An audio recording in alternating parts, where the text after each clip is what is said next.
Assalamualaikum warahmatullahi wabarakatuh. Good morning everybody. Oke, hari ini kita akan melanjutkan materi pembelajaran kita yaitu dengan tema scientific writing. Right? Nah, sebelumnya Nanda Ibu sudah pernah mempelajari tentang topik ya. Nah, hari ini kita lanjutkan dengan scientific writing. Itu adalah tulisan yang scientific. Maksudnya artikel yang akademis. Nah, ini ada general consideration for scientific writing. Nah, ini maksudnya yang pertama, melalui sumber-sumber yang Anda pahami. Kemudian yang kedua, support everything with evidence and distinguish fact from possibility. Nah, ini maksudnya segala sesuatu yang meyakinkan, yaitu dan berupa fakta tertentu. Kemudian selanjutnya, know your audience. Itu maksudnya si pembaca paham dengan apa yang kita jelaskan di dalam artikel. Kemudian selanjutnya, never make your reader work harder than they have to. Nah, jangan pernah membuat pembaca itu susah atau sulit memahami apa yang ditulis. Next, itu using your sources. Nah, dalam scientific writing itu biasanya menggunakan kutipan langsung. Nah, kutipan langsung itu berupa paparan ahli yang dikutip di sana. Itu misalnya Anda mengemukakan tentang suatu pendapat. Nah, pendapat itu harus didukung oleh ahli sebelumnya tentang apa yang kita kutip itu. Nah, selanjutnya, extensive paraphrasing often indicate lack of understanding. Biasanya paraphrasing itu jarang sekali tentang pemahamannya itu agak sulit ya. Kemudian informasi dari beberapa sumber itu seharusnya diringkas. Kemudian jangan takut untuk mengemukakan satu pertanyaan. Nah, berkaitan dengan itu, questioning your sources. Pertanyaan yang akan ditanyakan dalam sumber-sumber. Pertama, what specific question were asked? Apa pertanyaan yang khusus akan ditanyakan? Kemudian, bagaimana metode, desain metodenya, atau metode atau desainnya? Bagaimana, untuk siapa ditujukan tulisan itu? Kemudian apa hasil dari kajian itu? Apa temuannya? Kemudian apa asumsi Anda tentang temuan itu? Kemudian berkontribusi untuk siapa tulisan Anda itu? Kemudian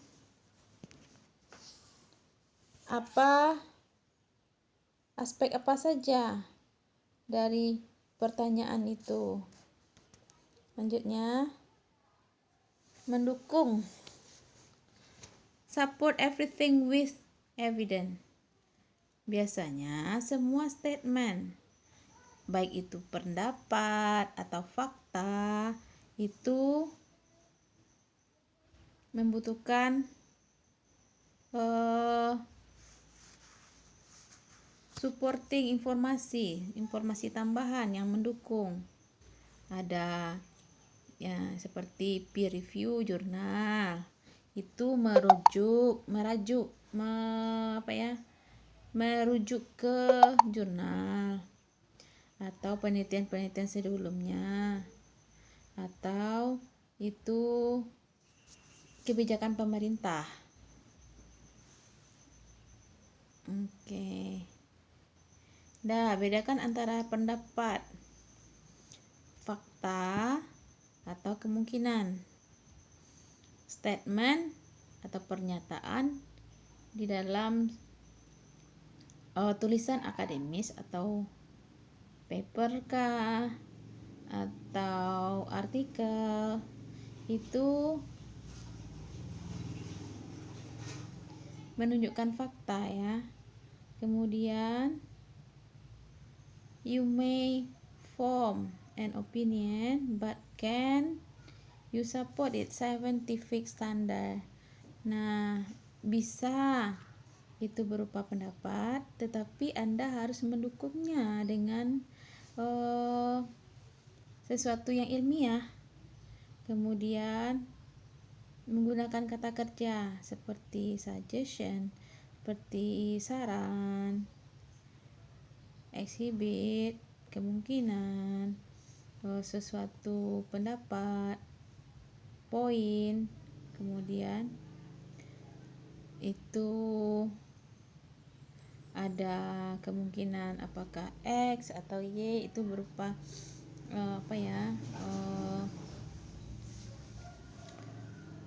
kuantitatif yang berupa angka-angka. Kemudian apakah fact atau possibility. Nah, yang pertama itu berupa anecdote evidence suggest that case response to the applicant. Nah, ini gambar apa? Nah, kecoa. Nah, ini bisa merupakan fakta atau kemungkinan dari tulisan atau dari temuan penelitian seseorang. Kemudian never make your reader work harder than they have to do. Nah, don't make your reader guess the significance of your assumption.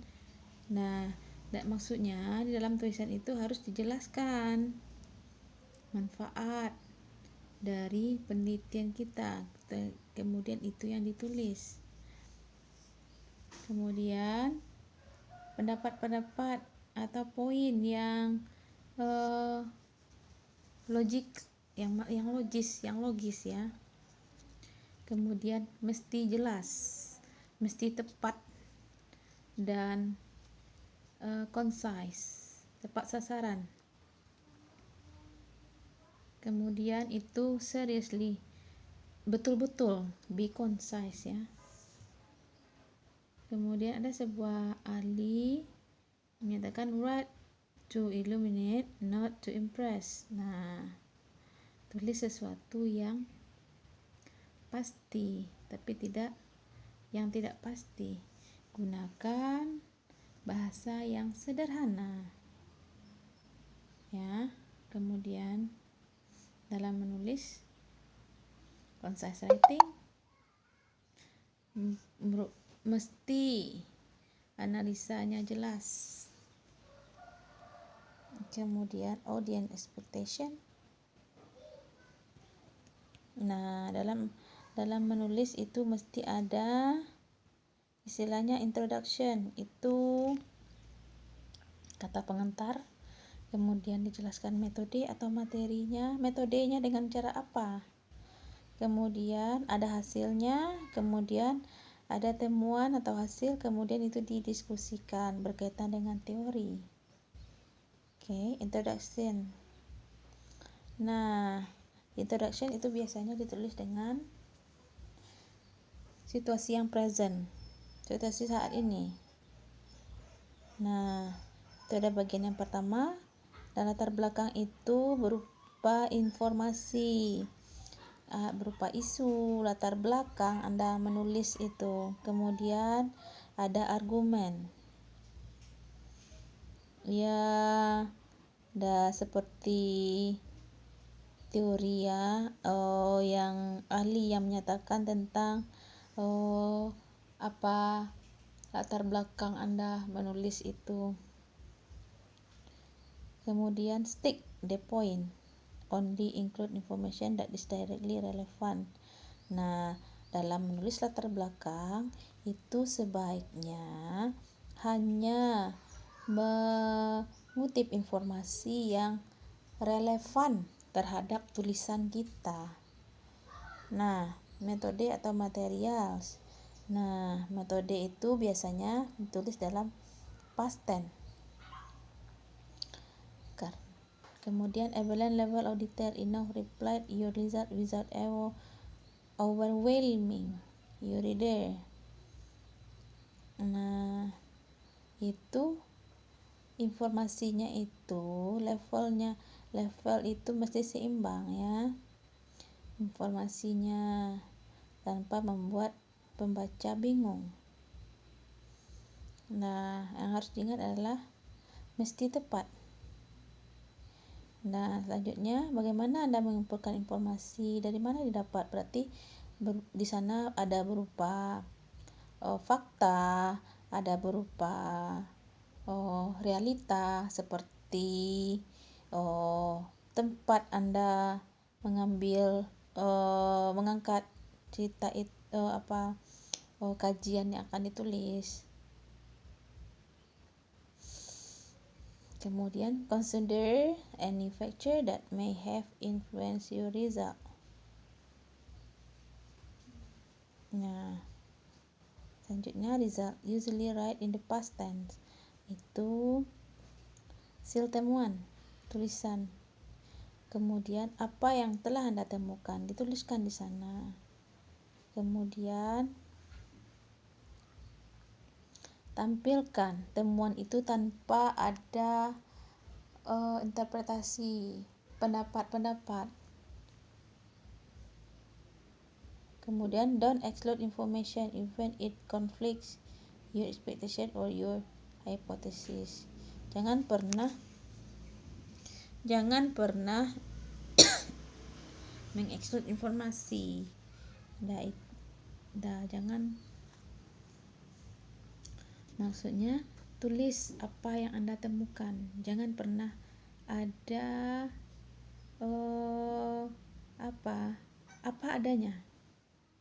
Jangan pernah ada sesuatu yang dibuat-buat atau dikarang-karang. Ini ilmiah, apa adanya. Kemudian didiskusikan.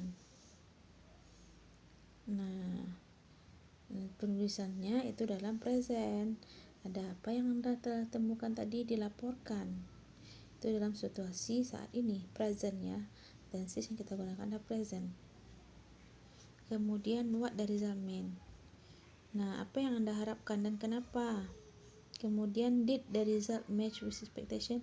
Apakah temuannya itu cocok dengan apa yang Anda harapkan? Next, how do your result compare? Nah, bagaimana temuan yang telah Anda temukan itu apa samanya atau apa bedanya dengan peneliti terdahulu. Nah, jadi di sana Anda jelaskan. Nah, dari temuan yang telah Anda temukan juga itu bisa menimbulkan pertanyaan juga untuk peneliti selanjutnya. Nah, remember to clearly distinguish fact from possibilities. Nah, harus diingat juga bisa membedakan antara fakta dari kemungkinan-kemungkinan yang telah Anda temukan. Review. Nah, melalui pemahaman yang sumber-sumber yang Anda ketahui. Kemudian dukung segala sesuatu yang membedakan antara fakta dari kemungkinan. Yang perlu Anda ketahui sekali adalah siapa pembaca Anda. Jangan pernah membuat mereka bingung atau membuat mereka jadi susah mereka berat mereka membacanya. Jadi tidak ada pembaca yang mau membaca tulisan Anda. Oke, thank you.